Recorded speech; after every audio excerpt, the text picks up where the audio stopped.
des entreprises. On va enregistrer en fait ce webinaire, donc vous aurez accès au replay. Et pour vous donner quelques règles de fonctionnement pour le webinaire, donc on a coupé vos micros et caméras. On vous invite à poser vos questions dans l'onglet Conversation et en fait, on va tâcher d'y répondre au fur et à mesure de vos questions. Si certaines questions demandent un peu plus de discussion, on va les taguer avec une ampoule et on les reprendra à la fin du webinaire. Donc, vous inquiétez pas, on reprendra en fait tous ces éléments-là. Euh, donc voilà, donc on va être ensemble pendant 1 heure et on va aborder les thèmes suivants. Donc dans un premier temps, on reprendra en fait la définition, enfin en tout cas de vous présenter ce qu'est une opération collective. Ensuite, on verra quels sont les dispositifs d'accompagnement éligibles qui vont pouvoir rentrer en fait dans la partie notamment individuelle. On fera un focus pour bien comprendre le soutien financier qui est derrière ce dispositif. Vous aurez également un retour d'expérience et on est ravis d'accueillir Maria et Sidney pour le réseau Vivalia. Donc, elles ont porté une opération collective en 2024. Donc, on aura leur retour sur voilà, la façon dont ça s'est passé. Et enfin, on clôturera sur quelques guides pour vous engager concrètement dans cette initiative d'opération collective. Et on prendra un temps un peu plus large de questions-réponses. Donc, c'est là, on reprendra notamment les questions taguées avec les ampoules. Pour vous donner quelques éléments de contexte, en tout cas resituer le dispositif opération collective, donc on est bien sur un dispositif de massification. Notre objectif, c'est d'engager un maximum d'entreprises dans des trajectoires d'efficacité énergétique et de décarbonation. Pour vous donner une idée sur l'un des programmes qui soutient financièrement ce dispositif, donc pour Pacte Industrie notamment, 2/3 des entreprises qui ont été engagées dans ce programme l'ont été grâce au dispositif opération collective. Donc c'est quelque chose qui fonctionne bien et qui engage véritablement les entreprises. On va revoir justement ces différents points par la suite. Vos intervenants, donc, pour m'accompagner sur la présentation du webinaire, donc, je suis avec Marie Gédard, qui est chargée des opérations collectives pour le programme Pacte Industrie. Nous avons Colin également, qui est ingénieur méthodologie sur la méthodologie acte pas à pas et acte évaluation, et qui copilote avec nous le dispositif opération collective. Et donc nous avons 2 intervenantes externes, donc Maria Rios Corrales, qui est responsable communication et marketing pour le réseau Vivalia, et Sidney Castor, qui est chargée de mission RSE pour le réseau Vivalia également. Et moi-même, donc Élodie Douaglin, donc moi je suis sur un autre programme qui s'appelle Mon parcours économie d'énergie et je copilote également le dispositif avec Marie et Colin. Et donc, Marie, je te laisse la main pour nous présenter ce qu'est une opération collective. Merci Elodie. Bonjour à tous. Alors, qu'est-ce qu'une opération collective? Normalement, j'ai demandé la main. Elodie, est-ce que tu peux me donner la main? Normalement, c'est bon. Dis-moi si ça n'a pas... Non. Bon, bah, je veux bien la slide suivante. Ouais, du coup, je te passe l'essai. Merci. Donc, qu'est-ce qu'une opération collective? C'est avant tout un porteur de projet, donc une entité qui est légitime pour mobiliser des entreprises autour de la décarbonation. Ça peut être une association, une fédération professionnelle, une collectivité ou bien un donneur d'ordre qui souhaite embarquer toute sa chaîne de valeur, ses fournisseurs, ses clients, dans la décarbonation. Donc, ce porteur de projet recrute et anime un collectif d'au moins 10 entreprises. Ça, c'est le minimum, 10 entreprises. Et chaque entreprise du collectif bénéficie à la fois d'un accompagnement individuel avec un bureau d'études, donc pour travailler sur sa propre stratégie de décarbonation, son propre management de l'énergie, enfin voilà, un accompagnement individuel, mais bénéficie aussi de temps collectif pour voilà, échanger, s'entraider entre eux autour des projets de décarbonation. Donc, 2 accompagnements au sein du collectif. Passer à... Ah oui. Donc, là, vous avez l'ensemble des quelques exemples d'opérations collectives. À ce jour, depuis 2022, il y en a environ 47 opérations qui se sont déroulées. environ plus de 10 millions d'euros d'aide et 574 entreprises engagées. Vous avez des exemples d'opérations autour d'une chaîne de valeur, comme par exemple avec le groupe ADP, Hyper-U ou le groupe Vive. Des opérations sinon plutôt régionales ou locales, comme la manufacture des Capucins, les dirigeants responsables de l'Ouest. Des opérations sectorielles. Il y a eu des opérations sur les secteurs de la métallurgie, du textile, de l'alimentaire. Et puis des opérations nationales comme l'accélérateur décarbonation avec BPI France. Alors, quels sont les bénéfices des opérations collectives? Il y a à la fois des bénéfices pour les porteurs de projets et aussi pour les entreprises. Pour les porteurs, ça leur permet d'avoir une meilleure connaissance sectorielle ou régionale des émissions de gaz à effet de serre et des leviers pour les réduire. Pour certains porteurs, comme les donneurs d'ordre, ça permet d'engager toutes ces parties prenantes dans leur stratégie globale de décarbonation. Ça permet aussi de faciliter l'engagement des entreprises puisque c'est le porteur qui a la charge administrative et donc ça réduit la charge administrative pour les entreprises. Ça permet aussi de créer un espace d'échange entre pairs, de favoriser la coopération entre les entreprises et puis de créer une dynamique au niveau de l'ensemble d'une filière ou d'un territoire. Pour les entreprises, ça permet de s'instruire, de monter en compétence sur différents sujets en fonction des temps collectifs proposés, de regarder hors de son périmètre, de découvrir des bonnes pratiques en échangeant avec les autres entreprises du collectif ou en ayant des témoignages d'entreprises externes au collectif. Ce qui revient souvent dans les retours d'expérience que l'on a à l'ADEME, c'est que ça permet de rythmer sa démarche, de se sentir moins seul et de s'entraider, et puis de coopérer, de travailler ensemble sur des leviers communs, de porter des messages communs, par exemple à travers plusieurs acteurs d'une même chaîne de valeur.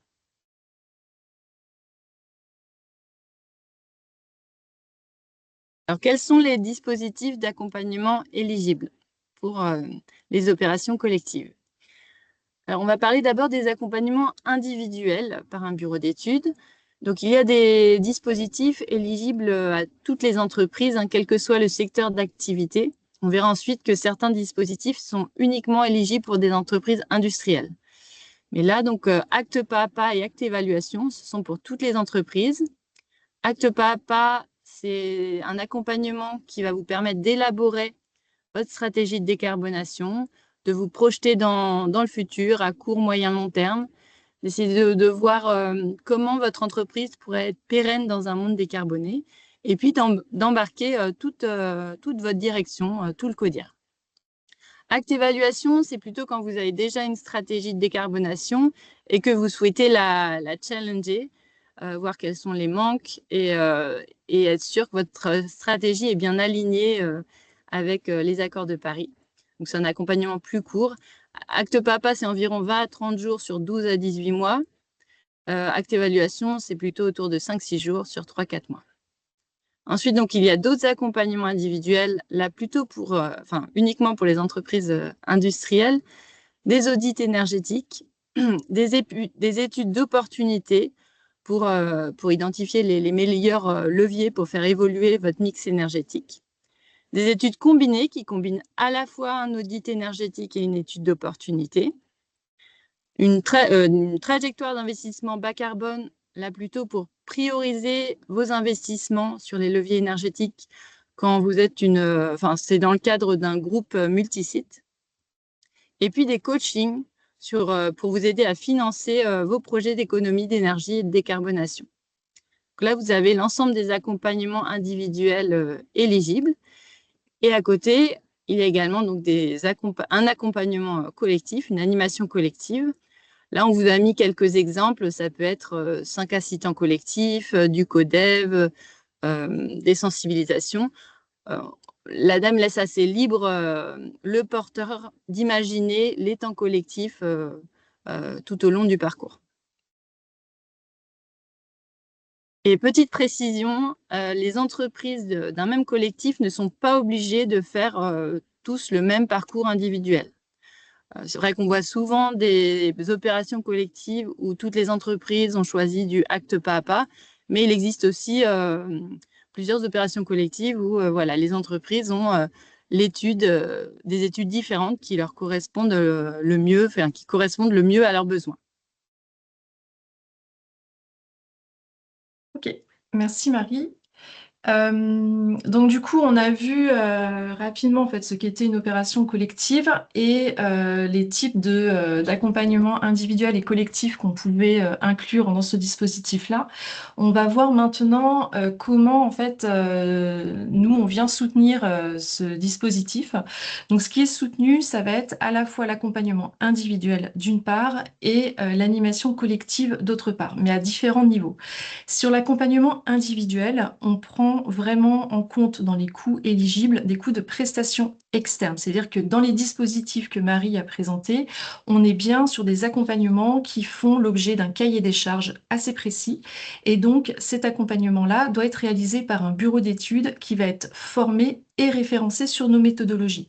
Et c'est bien cette prestation externe qu'on vient soutenir dans le cadre du dispositif.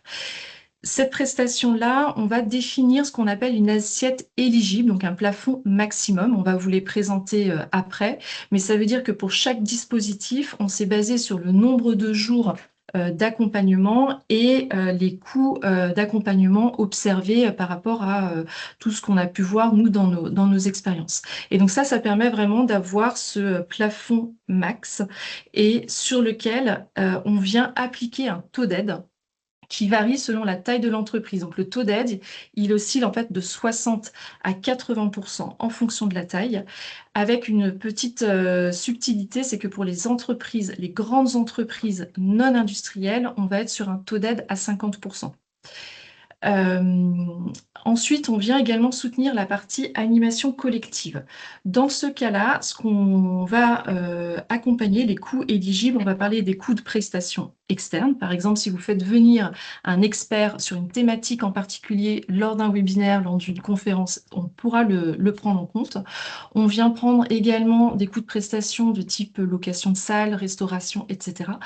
Et surtout, on prend en fait des coûts de personnel interne pour le porteur de l'opération.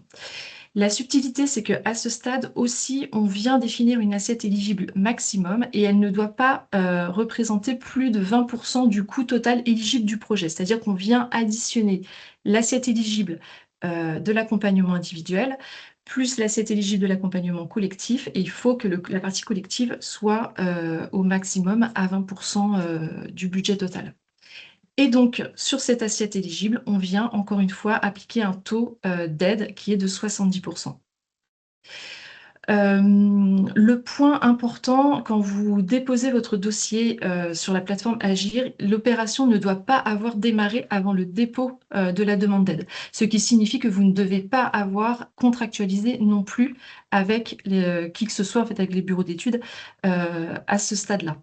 Par contre, une fois que vous avez contractualisé avec l'ADEME, nous, on va venir prendre en compte les dépenses depuis la date de dépôt de demande d'aide. C'est-à-dire que vous déposez sur la plateforme Agir. Là, on va avoir un temps d'instruction et de contractualisation qui peut aller de 3 à 4 mois. Et au moment de la contractualisation, nous, on reviendra regarder en fait les dépenses à partir de la demande d'aide. Sur cette slide-là, on vous présente justement la fameuse assiette éligible maximum. Donc, vous voyez qu'elle est différente pour chaque dispositif que vous venez mobiliser. Donc, on est bien dans ce cas-là, sur les accompagnements individuels. Par exemple, si on prend acte pas à pas, Marie vous disait, effectivement, on est sur des temps d'accompagnement qui sont à peu près entre 20 et 30 jours hommes. Et du coup, en fait, on est plutôt donc, 12-18 mois. Et donc là, on est plafonné à 30 000 euros. Sur une trajectoire d'investissement bas carbone, on est à 20 000 euros. Enfin, voilà, on vous donne les exemples. Une entreprise, on le rappelle, elle peut mobiliser plusieurs dispositifs. Après, il faut faire attention au laps de temps qu'on a et la durée du projet. Il faut que ça reste dans une durée adéquate pour terminer vos projets. On va revenir sur ça tout à l'heure. Mais il faut que vos projets soient terminés au mois de juin 2028. Ce que je veux dire aussi sur cette slide-là, c'est que dans une promotion, la promotion, elle peut être mixte, c'est-à-dire que vous pouvez avoir des entreprises du secteur industriel ou du secteur tertiaire. Chaque entreprise peut réaliser un accompagnement individuel différent. Il faut cependant que vous trouviez une certaine logique dans les temps collectifs que vous allez organiser. Il faut quand même qu'il y ait un fil rouge et que chaque entreprise s'y retrouve également dans ces temps collectifs. Voilà pour le soutien financier. Derrière ce dispositif opération collective, on a 3 financeurs. Le premier, c'est l'ADEME. Et ensuite, on a 2 programmes de massification qui sont eux-mêmes soutenus par les certificats d'économie d'énergie. Le premier programme, c'est le Pacte Industrie, excusez-moi. Et Pacte Industrie vient accompagner les entreprises industrielles dans leur stratégie et leur trajectoire de décarbonation et d'efficacité énergétique. On va travailler sur 3 thématiques. D'abord, le management de l'énergie, donc pour structurer votre démarche énergétique et identifier des actions et des leviers à mettre en place, soit au niveau du groupe, soit au niveau du site industriel. Vous avez aussi tout un travail autour de la stratégie de décarbonation, donc pour définir sa stratégie et sa trajectoire d'investissement. Et enfin, un travail autour du financement de projets, c'est-à-dire que vous structurez le plan de financement de vos futurs investissements. Et donc, Pacte Industrie vient offrir une offre complète aux industriels pour permettre en fait soit une montée en compétences, donc via des formations, des e-learning ou une formation présentielle ou distancielle, mais aussi vous aider à structurer la démarche via des accompagnements, des études et des coachings financiers. Et vous avez également un taux d'aide, en tout cas une aide appliquée par le programme qui peut aller jusqu'à 80% en fonction de la taille de l'entreprise. Ce programme, il est porté par 2 acteurs, donc il est coporté par l'ADEME et aussi par l'AT2E. Le deuxième programme qui est derrière ce dispositif d'opération collective, donc c'est Mon Parcours Économie d'énergie. Donc là, on est également sur un programme qui est financé par les certificats d'économie d'énergie et qui a pour objectif de renforcer l'efficacité énergétique et la décarbonation des entreprises. On vient accompagner les entreprises des secteurs tertiaires, privés et industriels. Et ce dispositif, en fait, il se distingue puisqu'on a 3 leviers en fait, pour accompagner les entreprises. Le premier, c'est la mise en place d'un réseau de conseillers de proximité. Donc, on a aujourd'hui plus de 200 conseillers énergie sur l'ensemble du territoire qui viennent accompagner les entreprises et les conseiller donc, tout au long de leur trajectoire. On a également des dispositifs d'accompagnement qui vont être financés, qui vont permettre d'établir un premier état des lieux et un premier plan d'action. Et le troisième levier, c'est un écosystème numérique qui est là pour autonomiser les entreprises dans leur suivi de consommation énergétique, mais également se comparer en fait dans leur filière et pouvoir repérer en fait des actions à mettre en place pour l'efficacité énergétique. Je vais maintenant passer la parole à Maria et à Sidney pour le retour d'expérience sur le... Alors, je te donne voilà, la main pour votre retour d'expérience sur l'opération collective qui a été portée en 2024.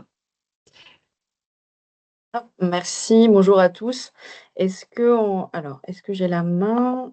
Je pense pas, mais du coup, c'est pas grave. On va. Ok, moi, désolée, du coup, tu me dis quand je Oui, peux oui, ça passer. marche. Très bien. Merci Marie, Élodie et Colin pour votre invitation. Donc je me présente, Maria Rios, je suis responsable communication et pilote du coup du projet Acte Pas à Pas pour Vivalia. Donc tu peux passer Sydney qui est à mes côtés, qui est chargée de mission RSE et qui nous accompagne du coup dans le cadre de ce projet. Simplement pour poser le contexte, Vivalia c'est un réseau d'entreprises indépendantes qui rassemble au total 73 entreprises qui sont localement très ancrées dans leur territoire. Nous sommes grossistes alimentaires, donc nous distribuons des fruits, légumes et des produits de la mer à nos clients. Donc nos clients, ce sont la restauration collective, la restauration commerciale, quelques acteurs de la distribution. Notre métier, c'est sélectionner, s'approvisionner, stocker et livrer à nos clients. Nous fonctionnons en fait sous on va dire, nous avons un fonctionnement très local et très national. Et c'est dans ce cadre-là que la démarche Acte Pas à Pas était tout à fait en raccord avec notre fonctionnement. Donc là, tu peux passer. Ah, c'est bon, j'ai la main, du coup, c'est bon, ça Ok. fonctionne. Alors, sous cette partie un peu fonctionnement local et national, on a des orientations très voilà, RSE qui se résument surtout sur la partie humain et territoire, sur l'alimentation et donc la partie environnementale. Pour l'environnement, ce sont des questions que nos dirigeants se sont posées depuis plusieurs années. Et donc, c'était comment on arrivait à structurer et à harmoniser pour l'ensemble de nos entreprises, avoir une stratégie à la fois carbone et à la fois aussi sur le plan d'action qu'on va décliner un petit peu après, qui soit lisible et unifié pour nos donneurs d'ordre. C'est donc à la suite de ce... Non, j'ai plus la main, pardon. Je peux passer. Donc, à partir de ces questionnements-là, en 2024, nous avons en fait réalisé un bilan carbone sur l'ensemble de nos entreprises. Lorsque nous avons fait ce bilan carbone, on s'est dit bon bah qu'est-ce qu'on fait des résultats. On a plusieurs pistes d'action, mais il nous fallait quelque chose en plus. Donc, on a décidé de se lancer dans la réponse en fait à votre appel à projet de l'ADEME, avec la volonté d'avoir vraiment une démarche on va dire sous un cadre officiel, aussi avec un organisme de référence et reconnu qui est l'ADEME, donc ce qui donne du poids aussi à notre démarche, et en plus, comme vous l'indiquez tout à l'heure, sur la partie accompagnement par un bureau d'études. Donc, sur cette partie-là, donc il faut vraiment savoir que nous, il y a eu vraiment une impulsion de nos dirigeants, donc qui est très important dans le cadre d'une opération collective, parce que, à la fois, elle vient en fait de la volonté du dirigeant d'une entreprise indépendante, donc ce qui permet de mobiliser aussi toutes les équipes. On a dans ce cadre-là, l'une des premières décisions, on a pris 2 décisions fortes, c'était le recrutement, donc de Sydney que vous avez à côté de moi, parce qu'il fallait donner toute sa place et toute son importance à ce projet. Il fallait aussi avoir un savoir-faire un peu plus technique et transverse, ce qui est aussi dans ces missions, et aussi pouvoir accompagner vraiment à l'intérieur de nos entreprises, donc en allouant du temps de travail finalement, pour accompagner les entreprises du réseau. Parce qu'on a différentes maturités, on a différentes tailles. Dans ce cadre-là, la deuxième décision, ça a été la partie création d'une commission. Donc, une commission avec l'ensemble des pilotes du projet, donc l'ensemble des coordinateurs actes qui sont dans le réseau. Et dans le cadre de ces commissions-là, on a mis un calendrier qui est plutôt, depuis 2024, une réunion en vidéoconférence mensuelle pour évoquer les sujets qui sont un peu globaux en fait, sur l'opération, mettre en commun les difficultés qui peuvent être rencontrées, mettre aussi en commun le retour d'expérience sur des pratiques dans le cadre de la démarche.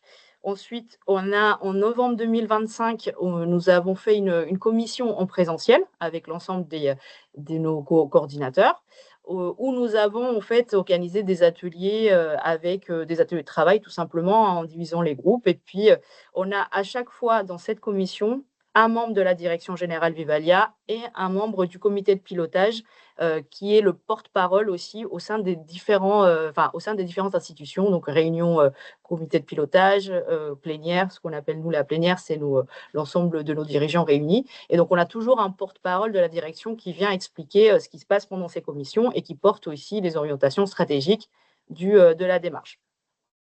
Et enfin, je rejoins ce que vous disiez tout à l'heure sur la partie collectif et aussi événement. Nous avons en fait organisé un événement un petit peu type conférence, où nous avons parlé des enjeux climatiques, où nous avons invité l'ensemble des coordinateurs et toutes les autres parties prenantes du projet, avec des contributeurs commerciaux, des contributeurs du métier de la qualité, etc., et aussi nos clients.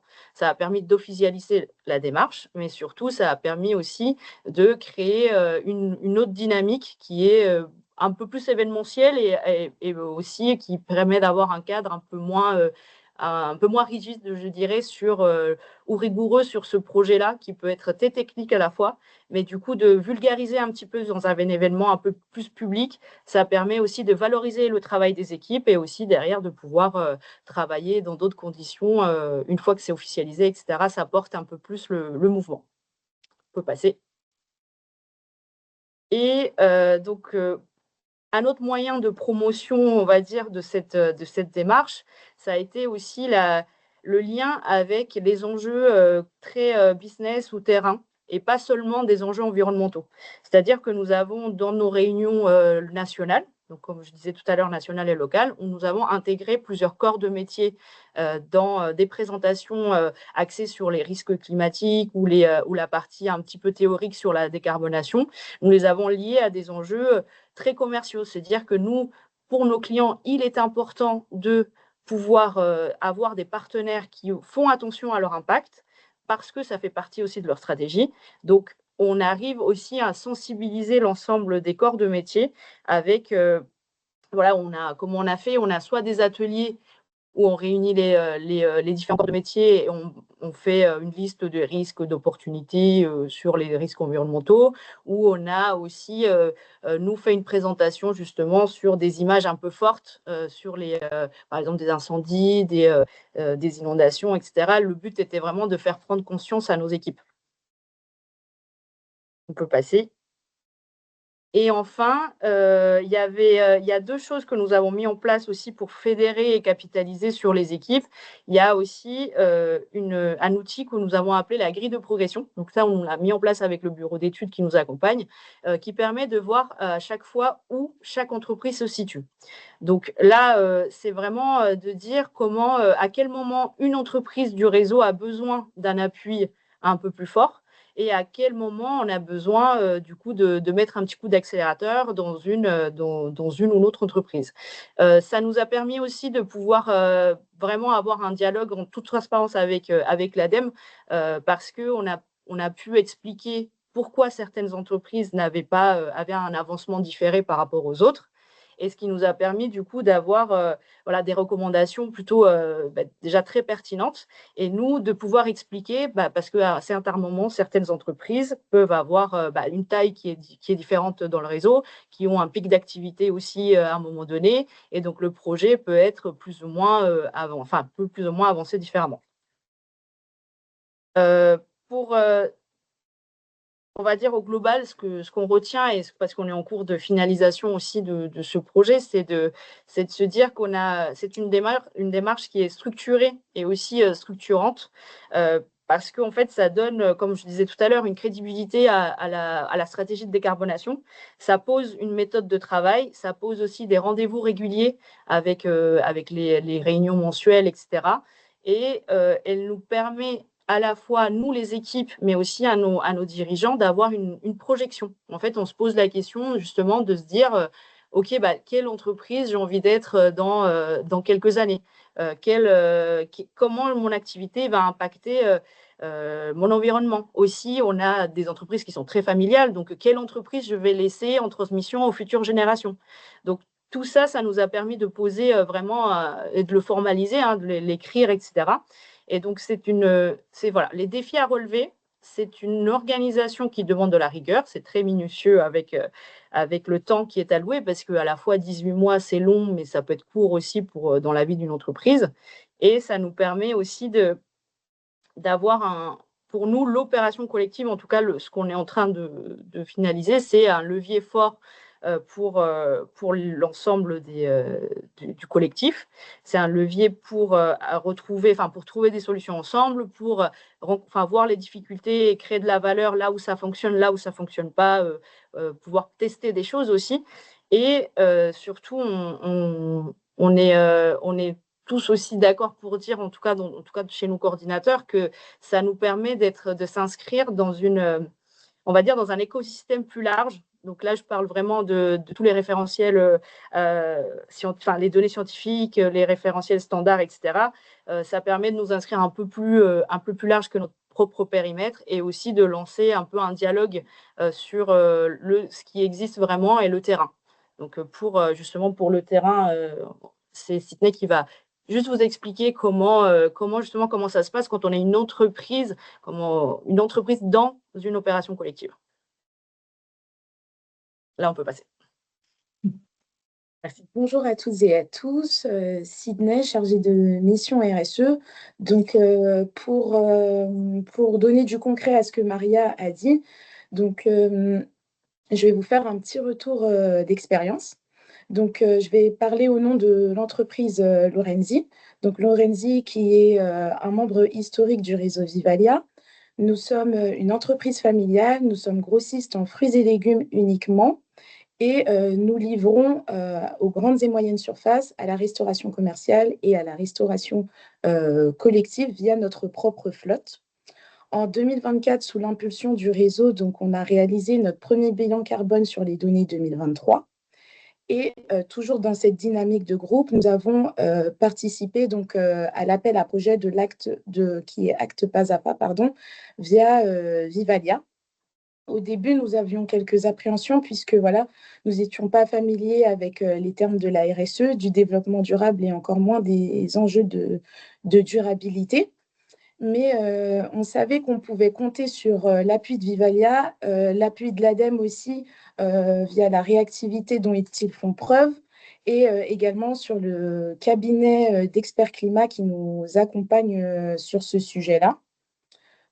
Pour mener à bien ce projet, donc on a suivi toutes les étapes allant du diagnostic initial à la phase de plan d'action. Comme Maria vous l'a dit, aujourd'hui, nous sommes dans cette dernière phase-là.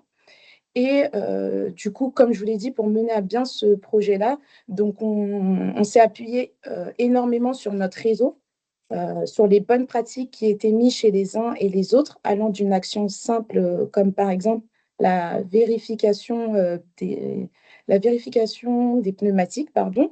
On a mis en place ce suivi, ce qui forcément avant n'était pas le cas pour certains des adhérents.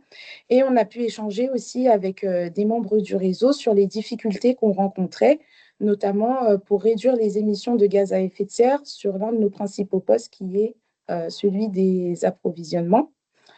Tout ceci s'est ancré, comme Maria vous l'a dit précédemment, dans des animations. Donc, on a mis en place 2 types d'animations via Vivalia. Donc, il y a eu une première partie d'animation qui s'est déroulée sur site, où le consultant qui nous était attitré se rendait sur notre site, mettait en place cette animation. Dans cette animation, vous allez retrouver une phase de sensibilisation, une phase de pédagogie, une phase d'échange et aussi un atelier de brainstorming. Un cran au-dessus, comme Maria vous le disait, c'est qu'on a cette partie nationale où là, c'est plutôt les dirigeants des entreprises qui vont se regrouper via des copiles ou des plénières, où toujours vous allez retrouver cette phase de sensibilisation, de pédagogie, de brainstorming et d'échange, ce qui est plutôt assez sympa et c'est plutôt dynamique comme cadre. Et ensuite, ça s'est soldé par cet événement RSE où on a pu annoncer notre engagement en matière de décarbonation à nos clients grands comptes. De cette opération, on a pu tirer pas mal de bénéfices et c'est ce qu'on est en train de constater tout au long de cette opération, c'est que forcément, ça a renforcé les liens entre les membres du réseau. Ça nous a permis aussi de repenser notre modèle d'affaires, notre stratégie, le management avec nos collaborateurs, mais aussi avec les différents partenariats qu'on met en place. Toujours avec cette idée de transmission. Qu'est-ce qu'on veut transmettre aux générations futures? Quelle est la pérennité de notre entreprise à différents horizons? Donc, c'est ce sur quoi on s'est appuyé, en tout cas, pour repenser nos différentes stratégies. Par exemple, ça va être est-ce qu'on continue à faire des petites réparations sur un petit laps de temps ou finalement on investit et on sait qu'on est plutôt dans cette démarche de décarbonation. Et ensuite, ça nous a permis aussi d'anticiper les attentes de nos clients grands comptes. On vous donne un exemple. Par exemple, on a eu un client qui nous a dit aujourd'hui, si vous n'avez pas de stratégie climat, vous n'avez pas d'objectif de décarbonation, concrètement, on ne pourra plus travailler ensemble. Et avec Act, aujourd'hui, on a la possibilité de répondre à ce client et de lui dire aujourd'hui quels sont nos objectifs de décarbonation et la stratégie dans laquelle on s'implante. Ce serait vous mentir que vous dire que durant ce projet, on n'a pas rencontré de difficultés. Notre principal défi, ça a été notamment cette sensibilisation de l'amont et de l'aval, sachant que nous sommes le trait d'union entre l'amont et l'aval. On a de plus en plus de demandes de nos clients qui se répercutent sur l'amont et donc on constate qu'il faut absolument accompagner l'amont, ce qui soulève des questions techniques mais aussi des questions financières. Je ne vais pas trop m'attarder sur le sujet, mais si on avait un conseil qu'on pourrait vous donner, ce serait notamment de vous lancer parce que vous n'allez pas le regretter. Vous en sortirez grandi, plus mature sur le sujet. Vous anticiperez des demandes clients, ce que nous, auparavant, on ne pouvait pas forcément faire et qu'aujourd'hui, on peut faire grâce à la démarche Acte Pas à Pas. Et voilà. Donc, vous serez plutôt ravis de cette expérience-là. Sans Acte aujourd'hui, concrètement, on n'aurait pas su par où commencer. C'est ce qu'il faut retenir, c'est qu'avec Acte, on a ce cadre qui est posé. On sait par où on commence et on sait par quoi on va terminer, alors qu'auparavant, on n'aurait pas su comment prendre ce sujet-là. Merci beaucoup. Si vous avez des questions, n'hésitez pas. Merci. Est-ce qu'il y a des réactions dans l'onglet conversation avant qu'on passe à la suite pour Maria et Sidney? Colin, je ne sais pas si tu vois des choses. Est-ce qu'il y a des personnes, sinon vous pouvez peut-être lever la main pour poser, on peut prendre 2-3 questions et revenir après.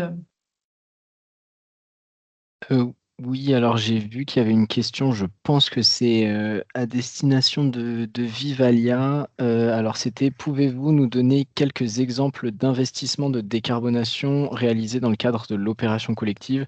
Alors du coup, on rappelle que Acte Pas à Pas, c'est une démarche de structuration de la stratégie climat. C'est pas encore, on n'est pas encore sur des investissements, c'est vraiment la partie réflexion en amont justement de structurer. Mais voilà, peut-être parler des investissements prévus éventuellement. Alors, Vas-y. ouais, non, c'est plus parce qu'on est vraiment en phase de définition du plan d'action, donc ça fait partie justement des questionnements. Mais en termes d'investissement, on peut donner à titre d'exemple, il y a tout ce qui est investissement sur les structures, changement du groupe froid par exemple, aussi tout ce qui est sur le fret aussi, donc qui concerne les véhicules. Donc aujourd'hui, on est vraiment dans cette phase-là de se dire, on a notre liste d'actions et ensuite, quels sont les leviers à activer. Donc il y a bien sûr le financement. Et puis après, les actions qui peuvent déjà être mises en place. Mais en tout cas, ça passe par des investissements structurels et de flotte principalement.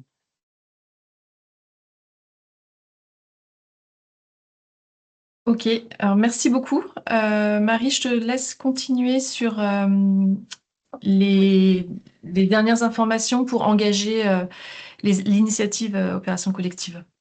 Ok. On va commencer par rappeler quelques points clés du dispositif. La clôture du dispositif, c'est le 12 juin 2026.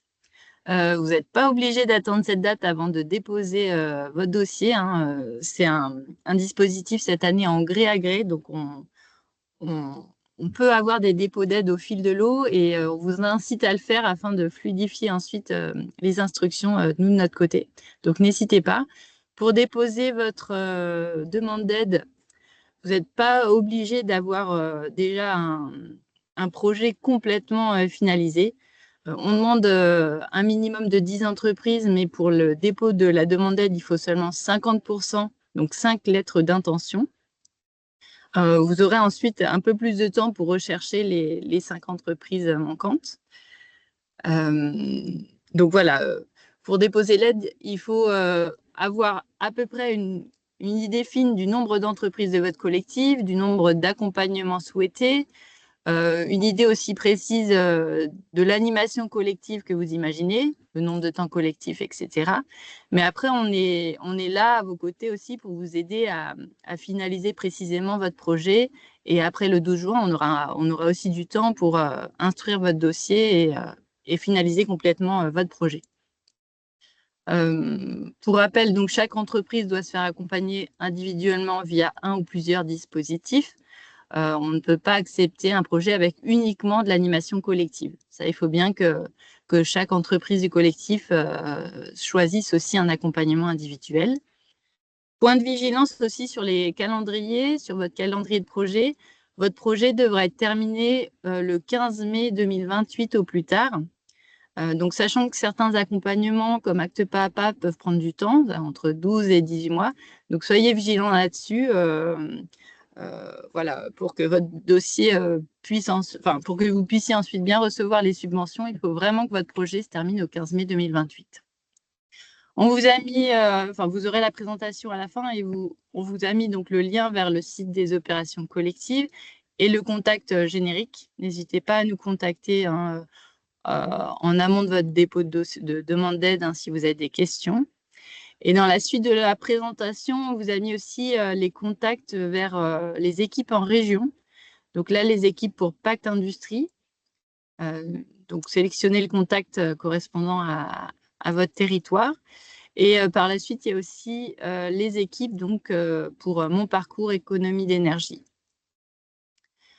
Donc, vous aurez la présentation. N'hésitez pas à les contacter si vous avez la moindre question.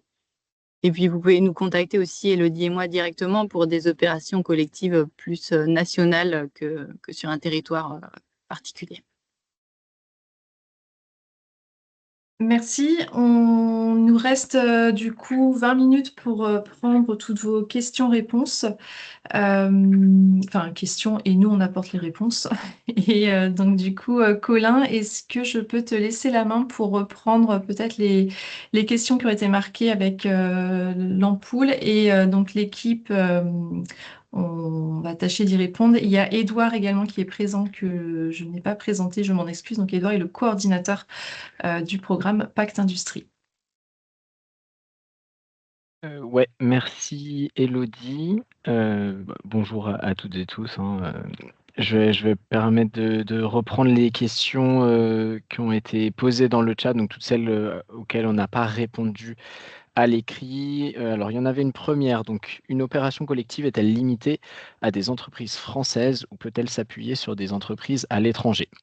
Alors, il faut savoir que l'ADEME, dans ses statuts, ne peut accorder que des subventions à des entreprises en France. Donc, voilà. Cependant, il y a la possibilité pour des entreprises internationales, donc les groupes qui ont des structures en France, des filiales ou autres, on a la possibilité d'aider financièrement ces structures-là.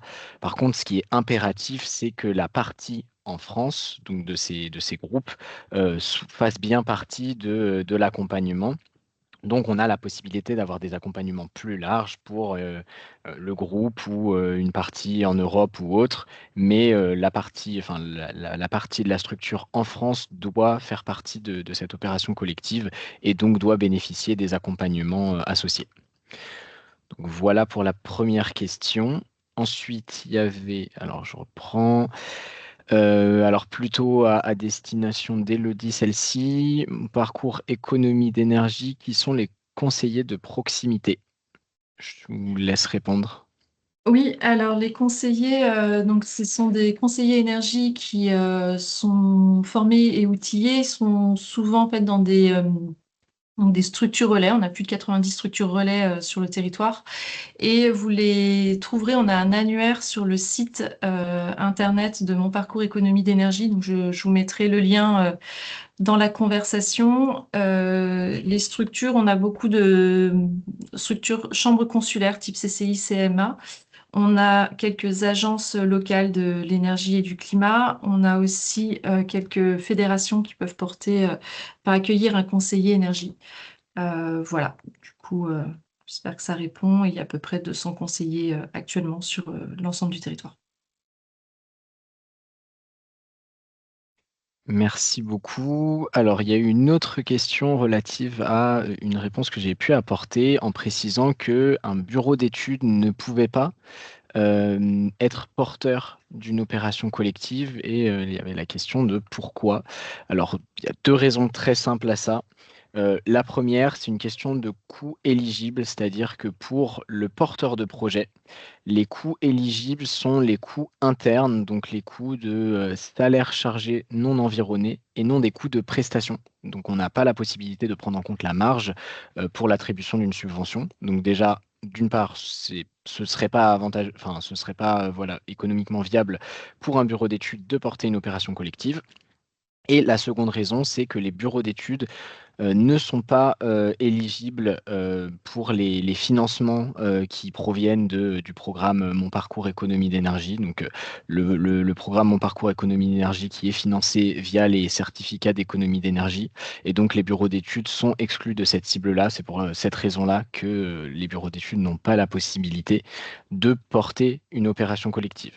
Donc, on insiste sur le fait que voilà, c'est vraiment impératif d'avoir un porteur de projet pour une opération collective, une entité qui fédère ce collectif, qui gère, qui coordonne le projet, aussi bien d'un point de vue administratif que d'un point de vue voilà, organisationnel. Enfin, il faut organiser les journées collectives, faire remonter les informations aussi et échanger avec l'ADEME. Et donc voilà, après, les structures qui sont éligibles pour porter une opération collective sont larges. Ça peut être voilà, une association, une fédération, une CCI, une entreprise même. Enfin voilà, ça peut être vraiment assez large, mais les bureaux d'études ne sont pas éligibles. Alors, on a une question, Charles y a répondu à l'écrit, hein, où trouver la liste des consultants qui sont référencés. Alors, on a eu la liste des consultants référencés pour les accompagnements actes, donc acte évaluation et acte pas à pas, qui a été mise dans le chat. On a aussi une liste de consultants bureaux d'études référencés pour les autres accompagnements Pacte Industrie. Donc, on va pouvoir vous mettre le lien également dans le chat. Ensuite, il y a eu une autre question. Alors, la question à laquelle pas mal de gens attendent d'avoir une réponse, c'est la clôture arrive vite. Est-il déjà prévu de futurs appels à projets?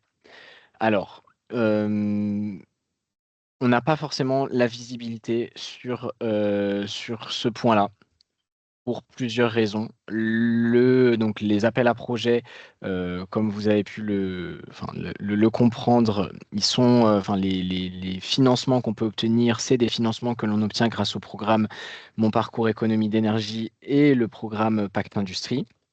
Ces programmes-là, ils arrivent à échéance en 2028 donc comme ce qui a été précisé, sachant que les accompagnements peuvent prendre du temps, il est impératif que les accompagnements soient finis à mi-2028 pour justement bien prendre en compte cette fin des programmes Pacte Industrie et Mon Parcours Économie d'énergie. On n'a pas du tout la visibilité encore sur la potentielle reconduction. Alors, enfin voilà, donc on n'a pas du tout la possibilité de vous répondre aujourd'hui. Donc, ce qu'on peut enfin, vraiment, on vous incite vraiment, si vous êtes intéressé, à vous pencher dessus dès aujourd'hui, à répondre à ce dispositif d'aide. Voilà, nous, on essaiera de vous tenir au courant si on a la possibilité, mais aujourd'hui, voilà, on ne peut clairement pas se prononcer en faveur, enfin, en- de manière positive en tout cas sur la reconduction de tels dispositifs d'aide. Alors, une autre question. Confirmez-vous que les aides financières accordées aux entreprises pour l'accompagnement individuel ne sont pas supérieures dans le cadre de ce dispositif opération collective que pour une démarche individuelle? Non. En effet, ce sont les mêmes taux d'aide maximum que nous appliquons sur les dispositifs opération collective que sur les dispositifs individuels. La seule différence, c'est que pour pour ce dispositif opération collective, il y a une potentielle prise en compte de la partie animation. Donc là, c'est vraiment quelque chose qui va s'ajouter, qui va se greffer au projet, que là, on va pouvoir subventionner. Mais sinon, pour la partie individuelle, enfin pour les accompagnements individuels en tant que tels, les taux maximum applicables sont identiques. Voilà.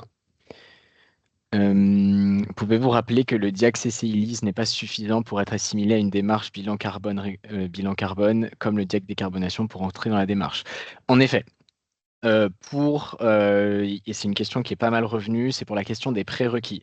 Pour l'accompagnement acte pas à pas, le prérequis, c'est d'avoir un diagnostic, enfin un inventaire des émissions de gaz à effet de serre de l'entreprise qui soit complet, scope 1, 2 et 3, prenne en compte toutes les émissions significatives de l'entreprise et qui soient effectuées via une méthodologie qui soit reconnue. Donc, les méthodologies qui ne prennent pas en compte l'ensemble de ces émissions significatives ne sont pas suffisantes pour s'engager dans une démarche acte pas à pas. Donc ça, c'est vraiment quelque chose à laquelle il faut être vigilant. Nous, on demande aussi au bureau d'études qui accompagne les structures d'être vigilants en début de démarche, voire même en amont de la démarche pour vérifier avec les entreprises que voilà, elles respectent bien tous ces prérequis-là, que le bilan des émissions de gaz à effet de serre est bien a une qualité suffisante pour s'engager dans la démarche. Donc voilà pour cette question. Je crois qu'on est arrivé au bout des questions. N'hésitez pas si vous en avez d'autres qui arrivent.